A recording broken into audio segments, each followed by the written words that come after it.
Hi guys, welcome to Vet Ranch. I'm Dr. Carrie. I wanted to introduce you to this little hedgehog. Let me give you a brief synopsis of this little guy's history. He was actually found in an apartment. People had moved out and the maintenance people saw a box in there and they just thought the box was just junk. They left. And so a week or so went by and they went to move that box and realized there was actually a little Hedgie in there. So this hedgehog was abandoned in an apartment there for at least a week. So anyway, he was taken in by a rescue and noticed that, so first you can tell he's really angry right now because he's painful, but his right eye is dripping blood. And I cannot tell what's going on right now because he is not going to unroll for me because he's very painful and super ticked off. Here he comes. It's okay, buddy. It's okay.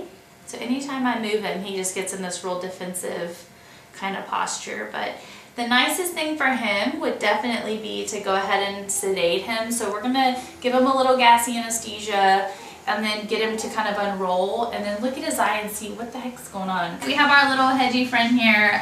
We've got him under a little mask anesthesia. So let me just show you real quick. This is his actual eyeball and it just perforated. I have no idea why that happened. You know, he had an injury when they got him possibly and it just ruptured. We don't know, but I know that we've got to get it out of there. There's that eyeball, it doesn't even look like an eyeball anymore. So it's just bleeding and causing him pain. So we are going to go ahead and remove that eye and suture it up and see how he does with that, because we definitely don't want him to lose his life over this injury, but we don't want him to be painful anymore either. So we'll also give him some antibiotics and some pain meds while he's under maybe some sub-Q fluids just to kind of support him a little bit. And then we're going to keep a close eye on him for the next several days. This was definitely the tiniest eye removal I've ever done. So here's kind of some 2 sutures in his eye, whereas I packed in some stuff called Biosponge to kind of help with preventing infection and stopping bleeding. So we're going to wake him up now. We also gave him a couple injections kind of subcutaneously, 2 for pain and 1 as an antibiotic. So it's time to wake him up and hopefully he'll have minimal bleeding. I wanted to show you this, the box he came in. Look how much blood. That's a lot of blood loss for a tiny hedgehog. We're just waiting for our little guy to wake up.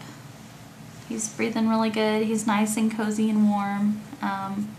You know, hopefully he's not super painful when he wakes up, so we'll see how he does. Also looking at his teeth, he doesn't look like he's very old. He's got pretty good teeth, so we're going to keep his eye and send it off also to the lab so that they can kind of do a little histopathology on it and find out if he possibly has cancer. That could definitely be the cause of his eye, and in hedgehogs you always want to rule out cancer because they just get cancer at a very young age. We're feeding our little hedgehog friend some treats. This is how I lure him out to be able to look at his eye. That's his good eye. This is where his eye was removed and it looks perfect. There's no swelling.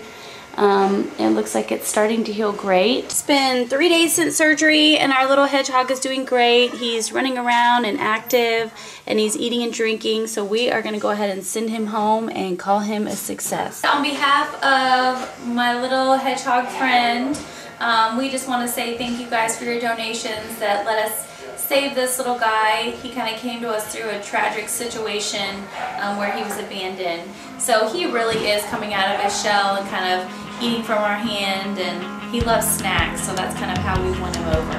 He's looking for his little meal. So thank you guys. Sometimes when you're feeling young and you're feeling tough and you're all caught up but you don't walk right and you don't talk right, and there ain't nothing wrong with feeling strong, but I know what you're going through. I know 'cause I've been there too. I don't walk right and I don't talk right, and there ain't nothing wrong with feeling strong, but I wanna be there for you, honey, working my job and making money. But I wanna be cool for you. I'm just a fool for you, girl.